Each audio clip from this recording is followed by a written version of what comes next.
नमस्कार, जय हिंद दोस्तों। इस लेक्चर में हम बात करने वाले हैं एक बहुत ही महत्वपूर्ण टॉपिक। हम लेके आए हैं नया टॉपिक व्रत, और यह टॉपिक जो है हमें 5वीं 6वीं से ही देखने को मिलता है व्रत के बारे में, जो कि 9-10 के लिए बहुत महत्वपूर्ण हो जाता है, और साथ ही साथ उन छात्रों के लिए, मेरे दोस्तों के लिए बहुत ही महत्वपूर्ण टॉपिक है जो कि प्रतियोगी परीक्षा की तैयारी में जुटे हुए हैं। साथ ही साथ अभी जैसे कि कांस्टेबल का एग्जाम है, उसके लिए, प्राथमिक शिक्षक की भर्ती के लिए, तो बहुत ही महत्वपूर्ण है यह टॉपिक। तो इस टॉपिक को हम स्टार्ट करने वाले हैं कि हमने यहाँ पे बताया भी है कि यह टॉपिक कक्षा 9, 10 और प्रतियोगी परीक्षा की तैयारी करने वाले छात्रों के लिए बहुत ही महत्वपूर्ण टॉपिक ये होने वाला है। तो आप इस वीडियो के साथ बने रहें, साथ ही आप दोस्तों के साथ शेयर जरूर करें। हमारे और भी जो प्रीवियस लेक्चर हैं उनको जरूर देखें। अपनी कंपटीशन की तैयारी को मजबूत करने के लिए आप हमारे अपने YouTube चैनल मैथ्स हेल्प को जरूर सब्सक्राइब करें, दोस्तों के साथ शेयर जरूर करें। दैनिक जीवन में हमें बहुत सी वस्तुएं देखने को मिलती हैं जिनका आकार गोल होता है। ऐसी वस्तुएं जिनका आकार गोल होता है, ऐसी वस्तुओं को हम व्रत के अंतर्गत समाहित करते हैं। जैसे कि हमने यहां पे लिया है पहिया। पहिया की हम बात करें तो पहिया जो होता है उसका शेप गोल होता है। साथ ही हम घड़ी की बात कर लें, घड़ी जो होती है वह गोल होती है। साथ ही हम बात करें चाबी का गुच्छा, यदि हम चाबी के गुच्छे की बात करें तो जो चाबियां फंसी होती है वो गुच्छा जो होता है वह क्या होता है, गोलाकार होता है।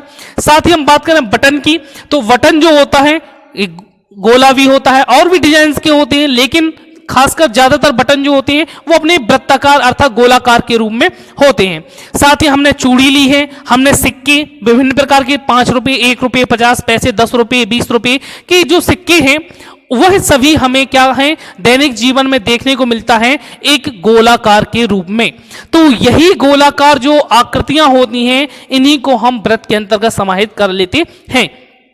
बात करते हैं, थोड़ा सा समझते हैं व्रत की डेफिनेशंस के लिए। तो व्रत की डेफिनेशन क्या होगी उसके लिए हम देखते हैं कि यदि हमने देखा होगा कि जो घड़ी होती है, जैसे कि हमने यहां पे लगाया हुआ है घड़ी को, जो घड़ी होती है यदि हम उसकी बात करें सेकंड के डायल की, सेकंड की सुई की, यदि सेकंड की सुई की बात करें तो वह हर सेकंड में क्या होती है, वह 12 से स्टार्ट करती है चलना, और वह हर सेकंड में इस तरीके से चलती जाती है। और यदि हम हर सेकंड में चलने वाले जो उसके डॉट हैं, अर्थात हर सेकंड में वह क्या होता है, 1 मिनट में 60 सेकंड होते हैं।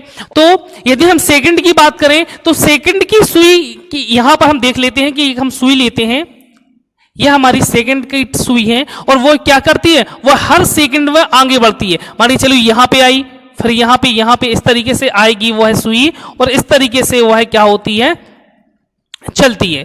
और यदि हम इस जो चला हुआ पथ है सेकंड की सुई के द्वारा यदि हम उसको क्या कर दें, मिला दें, तो हमें क्या मिलता है, एक व्रत के रूप में प्राप्त हो जाता है।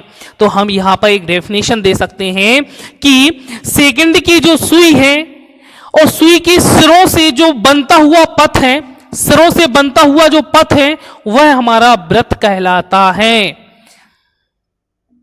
व्रत की यदि हम डेफिनेशन की बात करें तो परिभाषा की यदि हम बात करें व्रत की, एक तल पर उन सभी बिंदुओं का समूह जो तल के एक स्थिर बिंदु से एक स्थिर दूरी पर स्थित हो, व्रत कहलाता है। यदि हमने बात की थी अभी घड़ी के सुई की, तो जो घड़ी की सुई होती है, आपने देखा होगा कि जो घड़ी की सुई होती है वहां जो घड़ी की सुई फंसी होती है वह एक क्या होता है, स्थिर बिंदु होता है। और साथ ही घड़ी की सुई जो होती है, जैसे कि हम सेकंड की बात कर रहे हैं तो सेकंड का जो कांटा होता है, डायल होता है, उसकी लंबाई क्या होती है, एक फिक्स होती है कि इसकी लंबाई कितनी है, यह भी हमारी फिक्स होती है। और सुई जहां से घूमना स्टार्ट करती है, स्थिर बिंदु जहां पर सुई फंसी होती है वह भी हमारा क्या होता है, एक फिक्स पॉइंट होता है। तो हम कह सकते हैं, अब तल की बात करें कि तल क्या है। तल की बात है जैसे कि हमारा यह एक क्या है, एक तल है। तो इस तल में यदि हम बात करें व्रत की, तो एक तल पर उन सभी बिंदुओं का समुच्चय, यदि हमने एक स्थिर बिंदु ले लिया और स्थिर बिंदु से हमने एक लंबाई ले ली, और इस लंबाई के द्वारा हम क्या करते हैं, इस तरीके से एक वृत्त का निर्माण करते हैं। तो इस प्रकार से व्रत का निर्माण होता है। हमने कहा है कि एक तल में एक स्थिर बिंदु से स्थिर दूरी पर जो बिंदुओं का बिंदुपथ है वह हमारा व्रत कहलाता है। एक तल पर सभी बिंदुओं का समूह जो तल के एक स्थिर बिंदु से एक स्थिर दूरी पर स्थित होता है वह हमारा क्या कहलाता है, व्रत कहलाता है। यहां पर जैसे कि व्रत के डायग्राम में यदि हम देखें कि व्रत का एक केंद्र है O, यहां पर हम कह सकते हैं जो व्रत का एक स्थिर बिंदु है वह क्या है, जिसका नाम दिया गया है O। तो इस स्थिर बिंदु को व्रत का क्या कहते हैं, केंद्र कहा जाता है। तो हम कह सकते हैं व्रत का केंद्र है, व्रत का केंद्र है।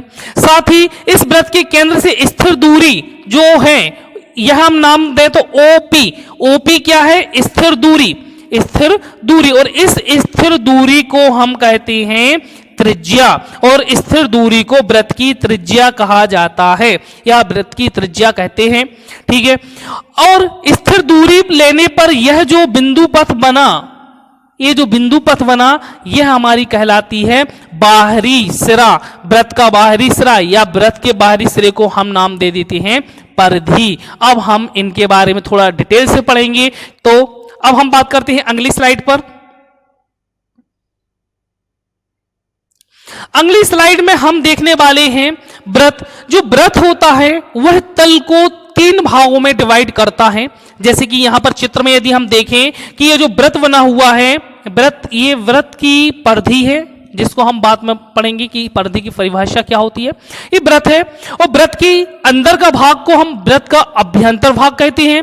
व्रत, और ये हमारा क्या हो जाएगा, व्रत हो जाएगा। और व्रत के बाहर का भाग कहलाता है हमारा बहिर्भाग।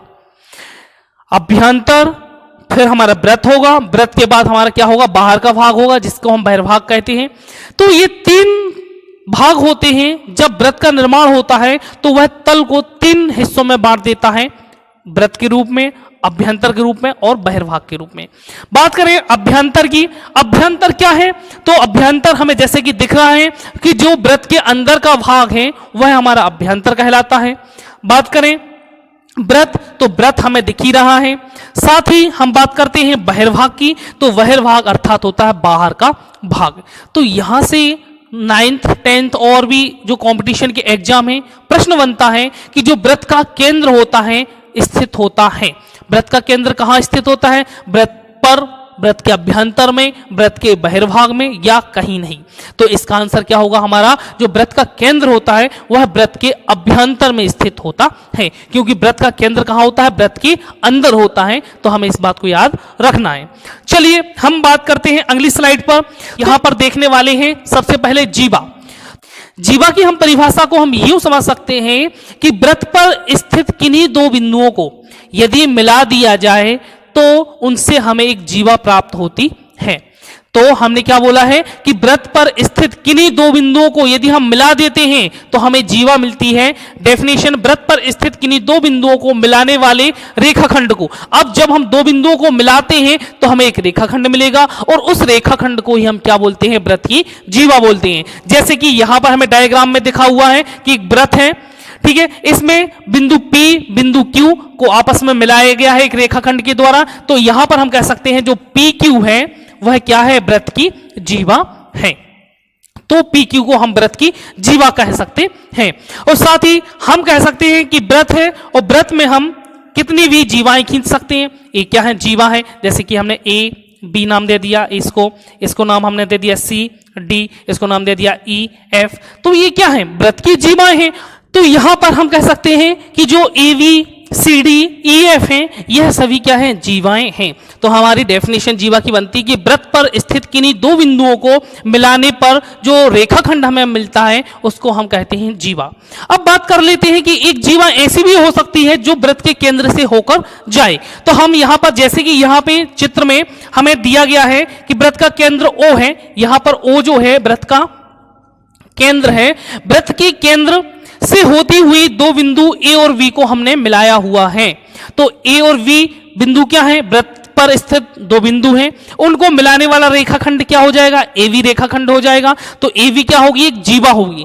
लेकिन एक कंडीशन यहां पे बन रही है कि वह व्रत के केंद्र से होकर जा रही है। तो हम कह सकते हैं कि ऐसी जीवा जो व्रत के केंद्र से होकर जाती है उसको हम व्यास कहते हैं। तो व्रत का व्यास क्या होता है, तो हम यहां समझ लें कि वह जीवा जो व्रत के केंद्र से होके जाती है उसको हम व्यास कहते हैं। यह डेफिनेशन में हमने व्यास में लिया है कि उस जीवा को जो व्रत के केंद्र से होकर जाती है व्रत का व्यास कहलाता है। तो हमारी डेफिनेशन व्यास की क्या बन गई है कि वह जीवा जो व्रत के केंद्र से होके जाती है वह व्यास कहलाती है। और हमें इस बात को भी याद रखना है कि व्रत की सबसे बड़ी जीवा जो होती है वह उसका व्यास ही होती है। तो व्यास से बड़ी कोई जीवा नहीं होती, अर्थात व्रत में सबसे बड़ी जीवा क्या होती है, व्यास होती है। क्वेश्चन पूछा जा सकता है कि व्रत की सबसे बड़ी जीवा को कहते हैं व्यास, व्रत के केंद्र से होकर जाने वाली जीवा को कहते हैं व्यास। ठीक है, तो हमें इस बात को याद रखना है। और साथ ही साथ हमें इस बात को याद रखना है कि यदि हम एक व्रत लें, ये हमने पढ़ा था कि व्रत के केंद्र से, व्रत के स्थिर बिंदु से जो स्थिर दूरी होती है वह व्रत की त्रिज्या कहलाती है। अब यदि हम देखें कि व्रत की केंद्र से त्रिज्या होगी जाती है और यदि हम इसको मिला दें आपस में, तो यहां पर जैसे कि इसको मिलाया गया है, यदि हम ये मिला दें तो हमें क्या मिलता है, व्यास मिलता है। हमने देखा था कि ये हमारी क्या थी, ओ बी, यहां पे क्या है, ओ वी हमारी क्या है, त्रिज्या है। ठीक है, इसी तरीके से ओ ए हमारी क्या है, ओ ए वी हमारी क्या है, त्रिज्या है। यदि ओ ए और ओ वी को यदि हम आपस में जोड़ दें तो हमें क्या मिलती है, ए वी। ए वी क्या है, व्यास है। तो हमें क्या मिला कि ओ वी एक त्रिज्या है, ओ ए भी त्रिज्या है। और त्रिज्या कैसी होती हैं, बराबर होती हैं। तो ओ ए और इन दोनों को जोड़ा है तो ये क्या हो जाएगा, 2 ओ ए या 2 ओ बी हो जाएगा। तो इसका मतलब क्या है कि जो व्यास होता है वह त्रिज्या का क्या हो जाएगा, दुगना हो जाएगा। यहां हम समझ सकते हैं कि जो व्यास होता है, व्यास जो होता है वह क्या होता है, 2 ओ ए या 2 ओ वी, और ओ ए हमारी क्या है, त्रिज्या। तो क्या कह सकते हैं, 2 गुणित त्रिज्या। तो यहां पर हम कह सकते हैं कि जो व्रत का व्यास होता है वह त्रिज्या में 2 का गुणा करने पर प्राप्त होता है या त्रिज्या का दुगना होता है। जैसे कि हमने यहां लिया है कि व्यास व्रत की सबसे बड़ी जीवा है, हमने डिस्कस कर लिया इसके बारे में, और व्यास त्रिज्या का दुगना होता है, इसको भी हमने देख लिया। तो ये दोनों ही पहलू बहुत ही महत्वपूर्ण हैं, हमें इनको याद रखना है। यदि आपको लेक्चर समझ में आता जा रहा है तो लाइक जरूर करते जाएं और दोस्तों के साथ शेयर जरूर करें। अगली स्लाइड में यदि हम बात करने वाले हैं व्रत की परिधि के बारे में।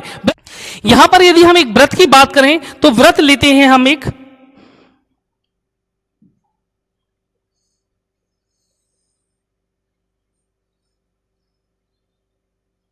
हमने एक व्रत लिया है जिसका केंद्र हमने लिया है ओ। इसका केंद्र यहां पर हमने ओ मान लिया, व्रत का केंद्र क्या है, ओ है। तो व्रत के जो बाहरी सिरा होता है, यदि हम इस व्रत के बाहरी सिरे की बात करें तो यह हमारी कहलाती है परिधि।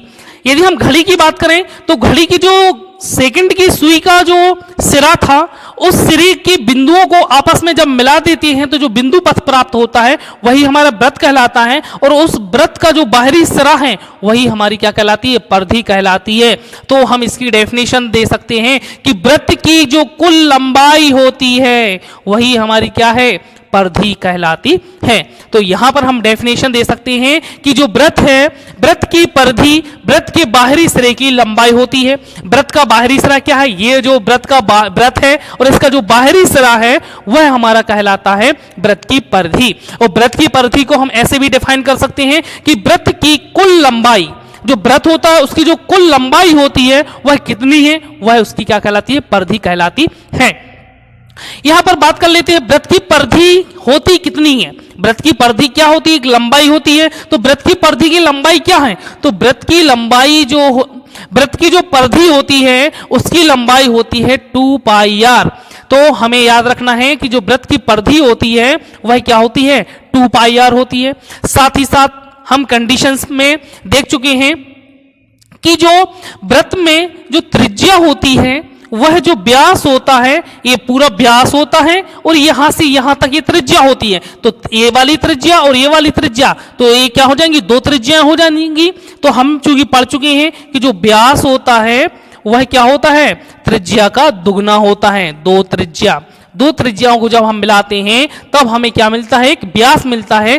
तो हम दो कंडीशंस को लेके हम परिधि के बारे में, परिधि की लंबाई को ज्ञात करने वाले हैं। तो यहां पर हम बात करते हैं त्रिज्या की। जब त्रिज्या 1 इकाई है, अब हम बात करते हैं त्रिज्या की, जब लंबाई जो है वो 1 इकाई है तब परिधि का मान 2 पाई आर होता है। तो परिधि कितनी होती है, 2 पाई आर। बात कर लेते हैं जब व्यास का मान 1 इकाई है, अब 1 इकाई यहां त्रिज्या थी, अब हमने व्यास मान लिया 1 इकाई, तो ऐसा भी हम मान सकते हैं कि परिधि का क्या होगी, पाई हो जाती है।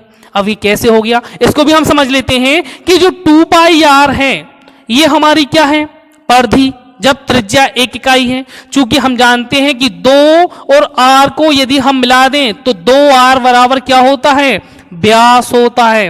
2r बराबर क्या होता है, व्यास होता है। और तो यहां पर हमने देख लिया कि त्रिज्या 1 इकाई है और इसमें 2 का गुणा है, तो 2r हम चूंकि देख चुके हैं कि जो व्यास होता है वह क्या होता है, 2 त्रिज्या होता है। तो यहां पर 2r क्या हो जाएगा, व्यास हो जाएगा। तो व्यास का मान और त्रिज्या का मान क्या है, 1 इकाई है, इसलिए परिधि हमारी क्या हो जाएगी, पाई हो जाएगी। जब व्यास 1 इकाई है तो यहां पर जो त्रिज्या हो जाएगी वो आधी हो जाएगी, अर्थात क्या हो जाएगा, 1/2 इकाई। और 1/2 इकाई होने के कारण जो परिधि होगी वह क्या हो जाएगी, 2 कैंसिल हो जाएगा तो पाई बचेगी। तो हमें याद रखना है कि व्यास का आधा जो होता है वह त्रिज्या होती है और त्रिज्या का जो दुगना होता है वह हमारा व्यास होता है। तो यहां पर इस कॉन्सेप्ट को याद रखना है।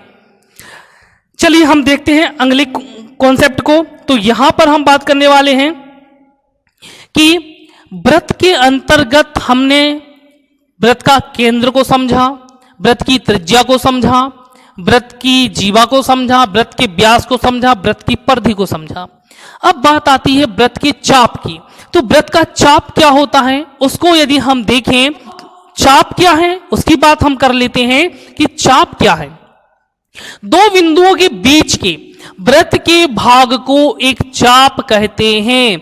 क्या कह दिया गया, यदि हम एक वृत्त पर 2 बिंदुओं को ले लें और 2 बिंदुओं को लेने पर उसके बीच का जो भाग है, मान के चलिए यहां पर बिंदु है और इस बिंदु का जो बीच का भाग है ए वाला, ये यहां पर P से Q तक ये जो भाग है यह हमारा कहलाता है चाप।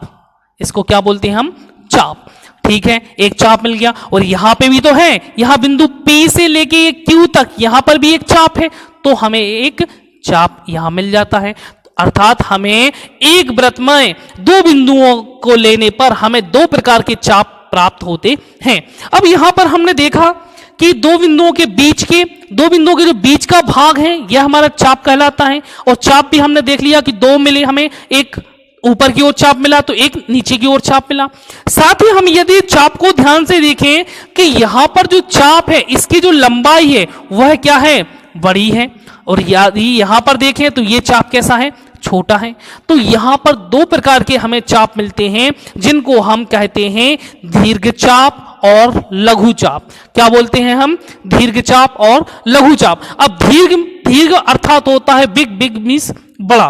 तो दीर्घ चाप जो होता है वह बड़ा चाप होता है। अर्थात हम कह सकते हैं बिंदु P से बिंदु Q का यह चाप जो है दीर्घ चाप PQ कहलाता है। और साथ ही यह जो छोटा चाप है, यह छोटा चाप जो है यह लघु चाप PQ कहलाता है। यदि हम चाप को देखें कि ये दीर्घ चाप जो PQ है उसको हम PQ के ऊपर इस तरीके से चाप लगा देते हैं, तो हम इस तरीके से चाप को व्यक्त करते हैं कि यह चाप क्या है, PQ है। इसी तरीके से लघु चाप की बात करें तो लघु चाप भी क्या हो जाएगा, PQ। तो हम इस तरीके से चाप को बता सकते हैं कि दीर्घ चाप क्या है, लघु चाप क्या है। आपको समझ में आया होगा कि चाप अर्थात 2 बिंदु यदि हमने वृत्त पर लिए हैं तो इन 2 बिंदुओं के बीच का जो भाग होता है वह हमारा क्या कहलाता है, चाप कहलाता है। तो हमने यहां पे चाप की परिभाषा देखी कि 2 बिंदुओं के बीच के वृत्त के भाग को हम चाप कहते हैं। चाप 2 प्रकार के होते हैं, दीर्घ चाप, लघु चाप। तो हमने देखा कि दीर्घ चाप हमें क्या था, लघु चाप क्या था। यहां पर हम एक बात और समझ लेते हैं कि यहां बिंदु P था, बिंदु Q था। यहां परिधि पर हम एक बिंदु और ले सकते हैं। जब बड़ा चाप है तो हम एक बिंदु और ले सकते हैं। तो हम इसको ऐसा भी पढ़ सकते हैं कि चाप PRQ चाप PRQ। तो चाप जो PRQ है इसको भी हम दीर्घ चाप पढ़ सकते हैं, और PQ या QP भी इसको हम चाप पढ़ सकते हैं। तो हमें यह इस प्रकार से हमें व्रत में चापों को समझना है कि दीर्घ चाप कौन सा है, लघु चाप किस प्रकार का है। हम अगली स्लाइड को देखते हैं। यहां पर हम बात करने वाले हैं व्रतखंड की। जैसे कि हमने चाप को समझा, इसी तरीके से हमें व्रतखंड को समझना है कि व्रतखंड क्या होता है। उसकी डेफिनेशन देखते हैं कि जीवा तथा प्रत्येक चाप के मध्य क्षेत्र को क्या बोला गया है कि जीवा तथा प्रत्येक चाप के मध्य क्षेत्र को वृत्तीय क्षेत्र का खंड या व्रतखंड कहते हैं। व्रतखंड की डेफिनेशन क्या बोली उन्होंने कि अब जो डायग्राम दिया गया है इसमें देखते हैं कि उन्होंने कहा है जीवा। यदि हम इसमें व्रत में देखें कि PQ जो है वह क्या है, एक जीवा है, और हम कह सकते हैं बिंदु P और बिंदु Q के कारण एक ऊपर की ओर चाप कट रहा है और एक नीचे की ओर चाप कट रहा है। ठीक है, तो ये वाला जो चाप है ऊपर की ओर, यहां पे हम एक बिंदु R ले लें तो हम कह सकते हैं यहां पर दीर्घ चाप जो है, दीर्घ चाप यहां पे क्या हो जाएगा, PRQ। दीर्घ चाप क्या है हमारा, PRQ। और यहां पर लघु चाप हमारा क्या हो जाएगा, तथा लघु चाप हमारा हो जाएगा PQ। लघु चाप हो जाएगा PQ। ठीक है, तो यहां पर हम देखें कि जो दीर्घ चाप है और लघु चाप है इसके द्वारा क्या हो रहा है। डेफिनेशन के अकॉर्डिंग चलते हैं कि जीवा की बात करें तो यहां जीवा क्या है, PQ। ये जीवा PQ है। ठीक है, तथा प्रत्येक चाप के मध्य, अब ये चाप जो लगा हुआ है प्रत्येक चाप के, तो ये जो चाप है ये दीर्घ चाप के अकॉर्डिंग जो क्षेत्र बना, जीवा तथा प्रत्येक चाप के मध्य भाग को, ये जो भाग हमारा है, ये वाला जो भाग है हमारा, ये कहलाएगा हमारा व्रतखंड। और साथ ही साथ यहां पर ये इस चाप के द्वारा, लघु चाप के द्वारा भी ये बना, तो ये भी कहलाएगा हमारा व्रतखंड। तो यहां पर यदि हम व्रतखंड को पुनः से देख लें कि यहां पर व्रतखंड का जो क्षेत्र वह बड़ा है और यहां पे व्रतखंड का क्षेत्र जो है छोटा है, इसलिए इसको हम कह देते हैं दीर्घ व्रतखंड, और नीचे वाले इसको कह देते हैं लघु व्रतखंड। तो यहां भी हमें दो प्रकार की खंड मिलते हैं, एक लघु व्रतखंड मिलता है और दीर्घ व्रतखंड। और ये मिलते कैसे हैं, हमें क्या करना है, मिलने को हम ऐसे समझ सकते हैं, एक बार पुनः देख लेते हैं एक बड़े से डायग्राम के द्वारा।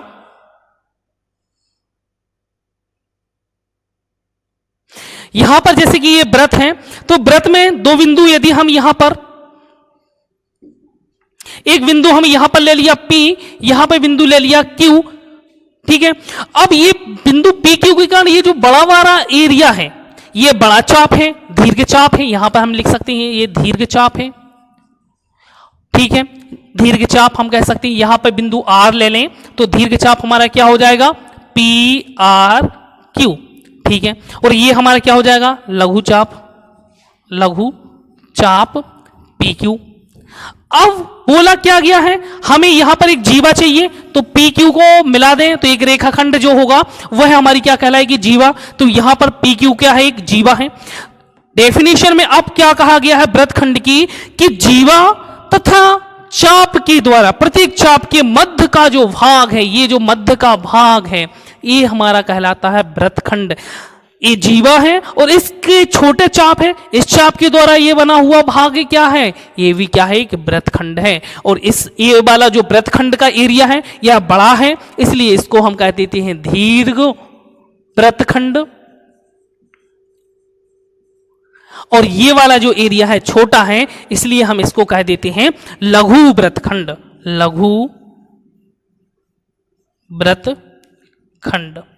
तो इस तरीके से हमें चाप, जीवा और लघु व्रतखंड और दीर्घ व्रतखंड के बारे में जानकारी प्राप्त होती है।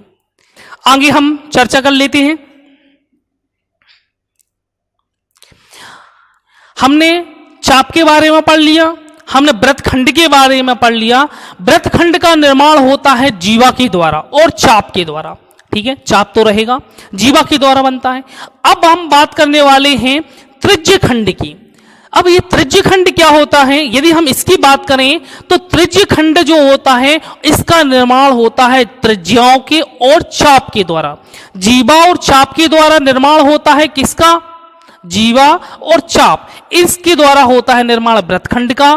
त्रिज्याओं के द्वारा और चाप के द्वारा निर्माण होता है त्रिज्यखंड का, इसलिए इसका नाम दिया गया है त्रिज्यखंड। त्रिज्य मतलब त्रिज्या, खंड मीन्स भाग। बात कर लेते हैं केंद्र को एक चाप, अब क्या कहा गया है, केंद्र जो है उसको एक चाप के सिरों से मिलाने वाली त्रिज्याओं एवं चाप के बीच के क्षेत्र को त्रिज्यखंड कहते हैं। तो यहां पर हमें समझना है त्रिज्यखंड क्या है। तो हम यहां पर डायग्राम से समझते हैं कि यहां पर एक वृत्त है, वृत्त का केंद्र O है और P और Q दो बिंदु हैं वृत्त पर। यदि हम वृत्त पर स्थित दो बिंदु जो P Q हैं, यदि हम उनको केंद्र से मिला दें तो हमें यहां पर, यदि वृत्त को इस तरीके से हम मिला दें केंद्र से, तो हमें क्या मिलेंगी, त्रिज्याएं कहलाएंगी। ये OP और OQ क्या होंगी, त्रिज्याएं होंगी। यहां पर OP और OQ त्रिज्याएं हैं, साथ ही P और Q जो हैं बिंदु जो वृत्त पर स्थित हैं, इसके द्वारा एक चाप का निर्माण किया जा रहा है यहां पर, और एक चाप का निर्माण किया जा रहा है ये वाला यहां पर। तो यहां हमने देखा कि एक ऊपर की ओर दीर्घचाप है, नीचे की ओर लघु चाप है। तो प्रश्न में ही कहा गया है केंद्र को एक चाप के सिरों से, चाप के सिरे P और Q थे, उसको केंद्र से मिलाया तो त्रिज्याओं का निर्माण होता है, और इसको मिलाने से त्रिज्याओं एवं चाप के, इन त्रिज्याओं के एवं इस चाप के द्वारा बीच के जो घिरा हुआ क्षेत्र है यह वाला, यह कहलाता है हमारा क्या, त्रिज्यखंड। इसी तरीके से यहां देख लें कि यह एक चाप है, यह त्रिज्याएं हैं, और त्रिज्याओं के द्वारा ये जो घिरा हुआ क्षेत्र है यह हमारा कहलाता है त्रिज्यखंड। अब बात आती है त्रिज्यखंड दो प्रकार के यहां पर हमें देखने को मिले कि जो ऊपर का क्षेत्र है यह त्रिज्यखंड जो है वह कैसा है, बड़ा है, ज्यादा है, और नीचे का जो त्रिज्यखंड है वह कैसा है, छोटा है, कम है। तो हम कह सकते हैं कि जो त्रिज्यखंड बड़ा है उसको हम कह देते हैं दीर्घ त्रिज्यखंड, और जो त्रिज्यखंड छोटा है उसको हम कह देते हैं लघु त्रिज्यखंड। तो इस तरीके से हमें त्रिज्यखंड के बारे में, अर्थात त्रिज्याओं और चाप के द्वारा, त्रिज्याएं दो त्रिज्याएं होगी और चाप के द्वारा जो घिरा हुआ क्षेत्र है वह हमारा कहलाएगा त्रिज्यखंड, और हम कह देते हैं जीवा, और चाप के द्वारा जो घिरा हुआ क्षेत्र है उसको हम बोल देते हैं वृत्तखंड। अब हम बात कर लेते हैं त्रिज्यखंड और वृत्तखंड का संबंध की, कि जब दोनों चाप बराबर होते हैं, जब दोनों चाप बराबर होते हैं अर्थात प्रत्येक अर्धवृत्त होता है। यदि हम कह दें कि दोनों चाप बराबर हैं, अर्थात हमने एक वृत्त लिया,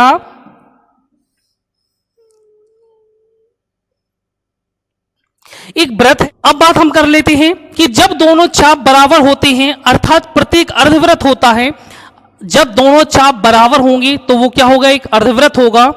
तो दोनों वृत्तखंड तथा दोनों त्रिज्यखंड बराबर होते हैं और प्रत्येक को अर्धवृत्तीय क्षेत्र कहते हैं। तो यहां समझना ये है, यदि मान के चलो एक वृत्त है यह, और वृत्त पर दो बिंदु P और Q हैं, दो बिंदु P और Q इस तरीके से हैं कि PQ ऊपर वाला एक चाप जो PQ यह चाप है, और ये वाला जो PQ चाप है, दोनों चाप कैसे हैं, आपस में बराबर हैं। तो जब दोनों चाप बराबर होते हैं, तो दोनों चाप जब बराबर हैं तो ये क्या होंगे, अर्धवृत्तीय चाप होंगे, अर्थात ये आधा चाप ये होगा, आधा चाप ये होगा। तो इस प्रकार के चापों को हम बोलते हैं अर्धवृत्तीय चाप। और अर्धवृत्तीय चापों के द्वारा यदि हम यहां पर त्रिज्यखंड का निर्माण करें या वृत्तखंड का निर्माण करें, तो ऐसी कंडीशन में दोनों ही त्रिज्यखंड और वृत्तखंड आपस में बराबर होते हैं। हमें इस बात को याद रखना है कि जब चापों की लंबाइयां या चाप बराबर होते हैं तो त्रिज्यखंड और लघु त्रिज्यखंड तथा वृत्तखंड दोनों की लंबाइयां या दोनों कैसे होते हैं, आपस में बराबर होते हैं। यह हमारा बेसिक लेक्चर था वृत्त के बारे में। अब वृत्त से संबंधित जो प्रमेय हैं, वृत्त से संबंधित जो प्रश्न हैं, उनको हम अगले लेक्चर में लेके आएंगे। धन्यवाद। यदि आपको वीडियो अच्छा लगता है तो आप जरूर लाइक करें, दोस्तों के साथ शेयर करें, और आप हमारे अपने YouTube चैनल मैथ्स हेल्प को जरूर सब्सक्राइब करें। धन्यवाद।